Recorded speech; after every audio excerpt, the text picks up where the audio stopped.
My father and brother were 8 and 6 when this happened. They grew up in a country house on a lot of land, and one day they were playing and went near the woods at the end of the plantation. Suddenly, they saw so many balloons of different colors literally appearing in front of them. They have a really vivid memory of this. Sometimes they have nightmares about it and they wake up crying. It really scared them a lot. Everyone instantly thinks about the movie It, but this happened in 1975, and It came out in 1986.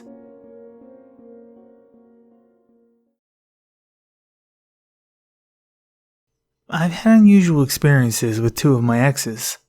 It's something I've thought on and off about over the years, and has me both puzzled and intrigued.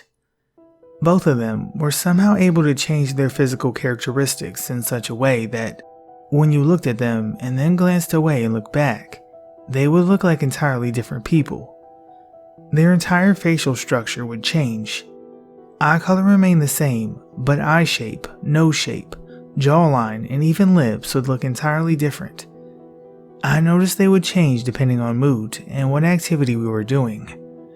It was the damnedest thing. It felt like I was literally dating multiple people at once. I've never experienced this with anyone but these 2 individuals.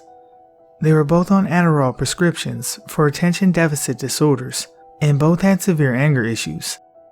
They also had a habit of being sneaky and manipulative. Anyone else ever experienced people changing like this?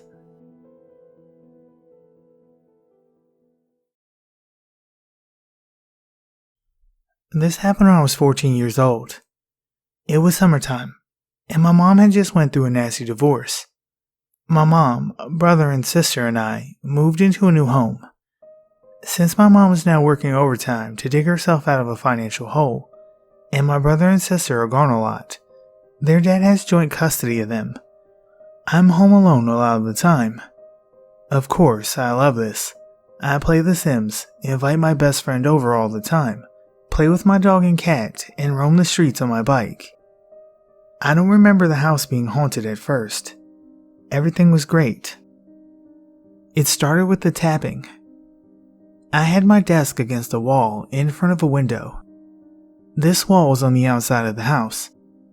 I would be browsing my computer, my feet against the wall, leaning back in my chair, and something would start tapping the wall near my feet. I thought nothing of it until it started tapping in rhythms that just didn't sound like normal pipes. Not that there would have been pipes on this wall anyway. The tapping would circle my feet, go up the wall and back down again. It started annoying me so much I would run outside to try and catch whatever animal was doing this. Of course there was nothing there. Eventually, the tapping just stopped one day and never happened again. Then the lights started turning off in my room when I would be getting undressed. I would take off my clothes at night to get into my pajamas, and the light would just turn off. This is when I first started to get a creepy chill. Something telling me that this was not a normal electrical issue. When the room was dark and I was standing there in my underwear, I could feel someone looking at me. It was so scary I would run into the hallway almost immediately, open the door just a crack, and turn off the light and turn it back on again. It never had an issue turning back on, and it never spontaneously turned off unless I wasn't dressed. One day, I went into the closet to test this and see if the lights would turn off in there. I took off my clothes and the light turned off. After that, I was so freaked out I started changing my clothes in the hallway bathroom only. It never happened in the bathroom. Then the chair started spinning. I woke up one night to see my desk chair slowly spinning in circles. There was no AC on or any fan.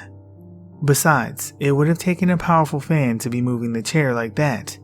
It was pretty heavy. I used to close my eyes and try so hard to explain this phenomenon away in my head. I opened my eyes and the chair had stopped, facing me. I just knew there was someone sitting in that chair, watching me. My bed was up against the wall. After this, I slept in the fetal position, nearly hugging the wall every night. Then, it started talking to me. I woke up one night and all my hairs were standing on end. I felt paralyzing fear like I had never felt in my entire life, and have never felt anything like it since. Even though every cell in my body was screaming at me to run, I couldn't move. And then I heard it, my name, being whispered in my ear. It was a man's voice, and it was never louder than a whisper. It would repeat my name over and over, very slowly. I gathered all the strength I could, every fiber of bravery in my body, to curl up my little body as small as I could into the corner of the wall, and just hope for it to go away. As much as I wanted to run, I couldn't turn around and face whatever it was. One time, I felt it move down my body, almost like a ball of electric energy, moving down the bed until eventually just sitting at the end of it. I felt it sitting there, as it had actual weight. After this, I tried sleeping in my brother's room when he was gone. This was working until one night I woke up, and there, in the corner of the room, was a dark shadow figure of a man, standing there, clear as day. I didn't sleep in my brother's room again after that. So then, I started sleeping in my sister's room. It never bothered me in my sister's room, but she was only gone half the time. The other half, I was stuck in my room. I started staying up all night, lights on and blazing, browsing the computer. Many times I fell asleep at my desk. I started falling asleep at school and napping during the day. I was so tired all the time. One day, I was sitting on my bed texting someone. The closet was across the room in front of me, and it was open. There was a shelf on the wall of the closet, and a pink wooden box on that shelf. The pink box started shaking and moving back and forth across the shelf. There was a few random notebooks in there, nothing else. I called my mom into the room, and as soon as she got there, it stopped. Only a few incidents happened outside of my room. Once, I was talking to my friend on the phone and making a peanut butter sandwich when the TV turned on. It then changed the channel, muted itself, unmuted itself, turned off, and turned back on. Neither the dog or cat was sitting on the remote or anything like that. Another time, it was Christmas. My cat was sitting by the window being cute. I decided to sit down and take a video of him. As soon as I turned on the video, the snow globe next to me started playing a song. No big deal, I told myself. Sometimes when you bump them, they play for a few seconds. I finished the video and went about my day. Later that night, I opened the video to watch it. As soon as the snow globe stops playing, someone in the background screams. It sounded like a woman's voice, or maybe a young boy. Honestly though, it didn't even sound human. I did not hear this when I was recording the video, and it was loud. I would have heard it, and there was no one else home. Lastly, the scariest incident of all. The hallway to get to my room was laid out like this. My room on the left, my sister's room on the right. There was 2 doors in the bathroom. The one that opened from the hallway which showed the bathroom sink, and another door in there you could open to see the toilet and shower. So when both doors were open, from the hallway, you could see the toilet. I went to the hallway to turn on the AC. I looked over at the toilet, and all of a sudden, the door slammed shut in front of it. It was slammed like someone was trying to break it. It was that hard. Then, bam, the other bathroom door slams right in front of me. This was so terrifying I ran out of the house and sat in the driveway until my mom got home that night. Eventually, we moved away. Years later, my mom sees a psychic a friend recommends to her. My mom is asking about life in general, and the psychic starts talking about my mom's kids. My mom said the conversation was light and airy and pleasant until she comes to me.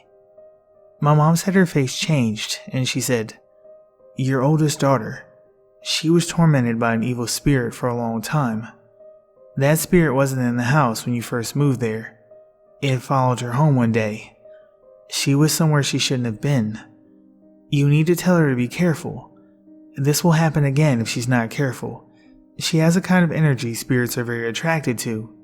She then gave my mother instructions on how to seal my energy every morning so that I am safe from spirit attachment. When my mom came home and told me this, I was completely floored. My own mother didn't even know that I was tormented in that house. I had never told her. She just thought I had insomnia. But a psychic had known all that I went through. I just couldn't believe it, and it was actually really validating. I wasn't just crazy. What I went through was real. To this day, I don't know where I was that I shouldn't have been. Maybe a portal? I used to spend a lot of time roaming the nature preserve behind the house and found lots of creepy things out there. I don't do the energy stealing that I'm supposed to do every morning. I haven't had anything like that happen again, thankfully. Before this, I was your typical teenage atheist that thought religion was a tool to control the masses, and life was black and white, life and death. This showed me that life is not black and white. There's a huge gray area, and now I spend a lot of my time reading and learning about this gray area. Thanks for listening.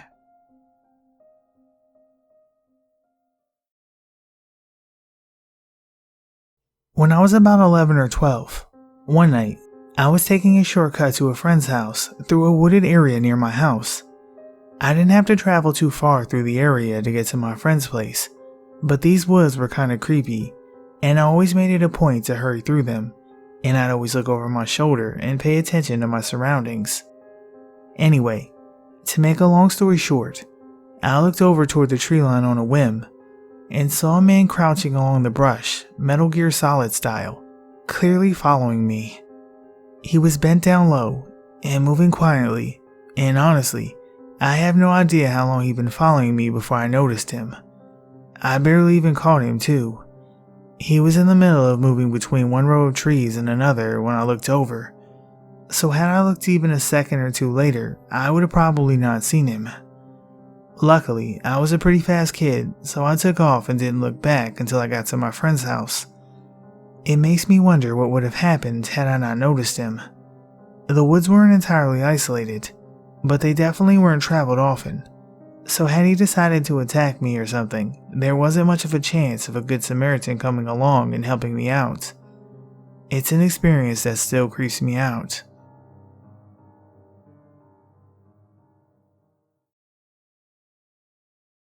I was coming home one night from my ex-girlfriend's house pretty late. It was 12:30 or 1 a.m. and I was pulling into my driveway when I glanced toward my neighbor's driveway. What I saw will probably be ingrained into my head forever. I saw a man that was dressed in 1950s business clothes. That's the best way I can describe it. He was about average height, maybe 6 foot tall at the most. He wore a black suit, black trilby style hat, black pants and shoes. He was carrying 2 old briefcases in his hands, as if he was waiting for the bus or something. It looked like briefcases you would carry clothes in back in the day. The strangest part of it all was that this man had no face. Nothing at all. I saw the spot where his face should be, and it was nothing. Just like a mannequin, pure white. When I finished pulling into the driveway, he was gone.